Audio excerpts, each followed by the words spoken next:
His name is Patrick. He's a refugee from Congo.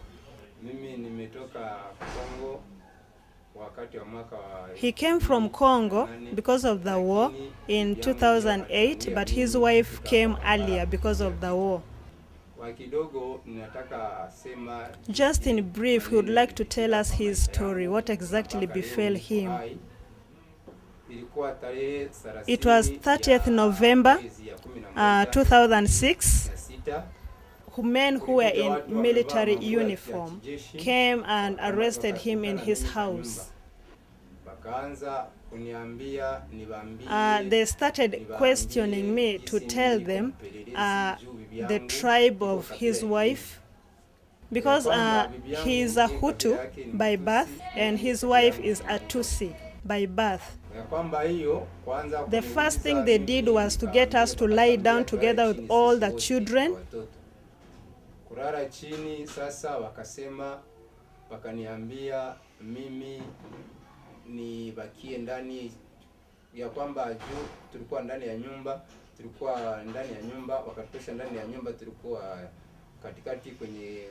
They let him to lie down under the dining table, but his wife was taken right into the bedroom.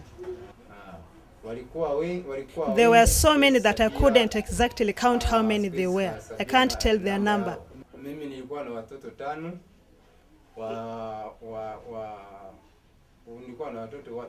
He had 5 children, 3 boys and 2 girls.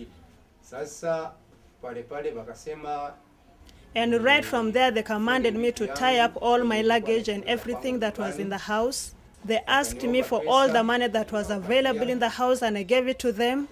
But they were dragging my wife to the bedroom where we were sleeping. I was forced to tie up all the luggage that was in the house plus all the money that was on me. I got a bed sheet and just wrapped up everything that was in the house. And he was also taken to the bedroom to meet with his wife.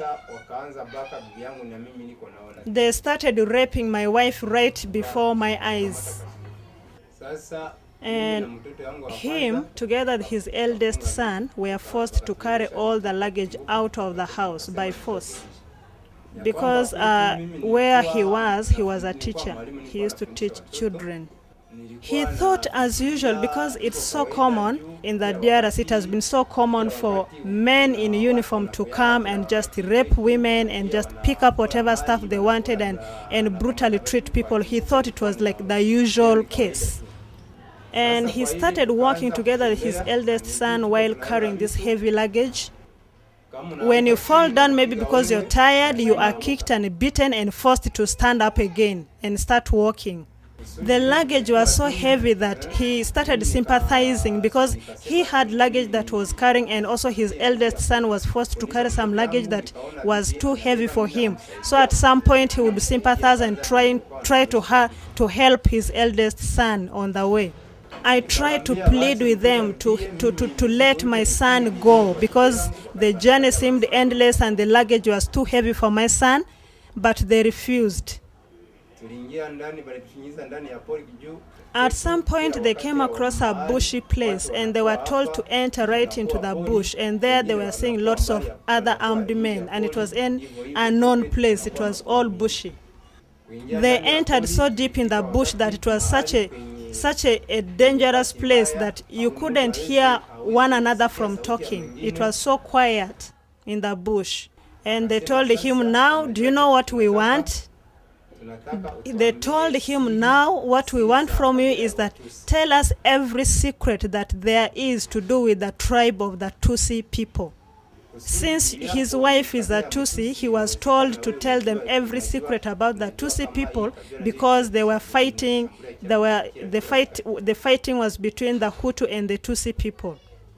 And they told him that it seems his wife came from Rwanda to come and spy on their Hutu army.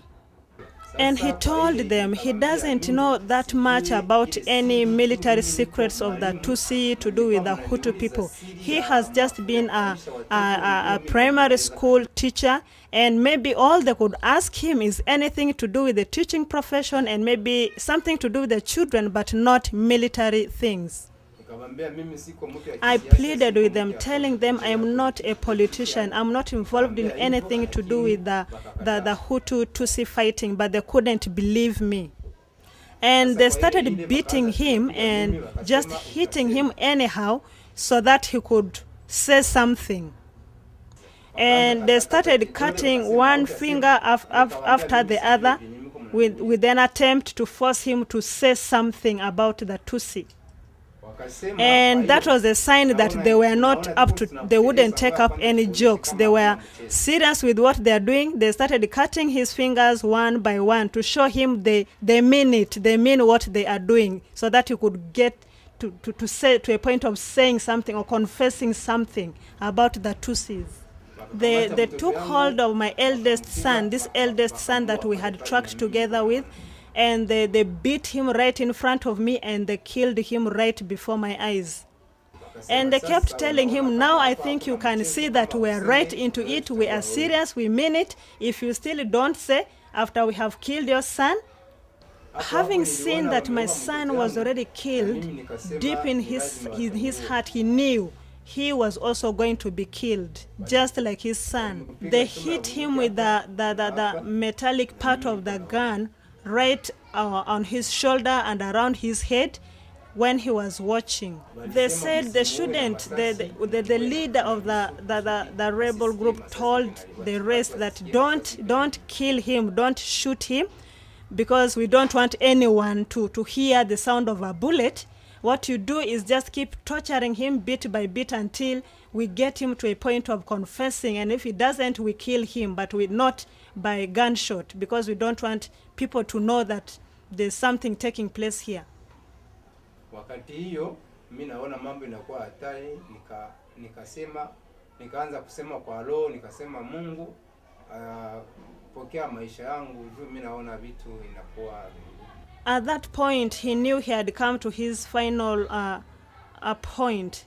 He couldn't resist whatever they were doing to him. It was too much, and he knew they were going to kill him. Having seen how serious they were proceeding, he started praying that, God, into your hands I surrender my life. Take care of my life. Wakati hiyo wakaanza wakapiga mimi, wakasema hautasema, mimi nikasema hapana, sindasema. And right there they still kept torturing him, telling him, you will say something, you'll have to say something, you'll have to talk, you have to speak it. Nikasema mimi siwezi sema vitu sijui. And he kept telling them, I can't say what I don't know. And at that point he got angry, and he started he told them off, if you want to kill me, go ahead and kill me, but you're not going to get me to confess what I don't know. I've been a civilian, I've been a school teacher around here, and you've known me for a long time. I'm not going to just say something because you're intimidating me. If you want, feel free to kill me. And I kept telling them, I thought you are people who have known me all along in this area. Yes, you know that my wife is a Tutsi, and you know that I'm not a Tutsi, and I thought you had evidence that I'm an innocent person. At that point he told them off because he was angry with all this torture and all the pain, and he told them he is not going to confess anything. They are not going to intimidate him into saying things that he doesn't know. If they want, they can go ahead and just kill him. Sasa nilikuwa wakanidalisha, niko naangalia juu, wakakamata kibisu, wakaandika hapa mpelelezi. At that particular time, wakaandika hapa mpelelezi, unaona waliandika hapa mpelelezi kwa ndani ya Kiswahili. Mpelelezi. Intelligence. They told him to lie down, look up towards the sky, and they got a knife, and with this knife they started writing in form of cutting something mpererezi, which means intelligent.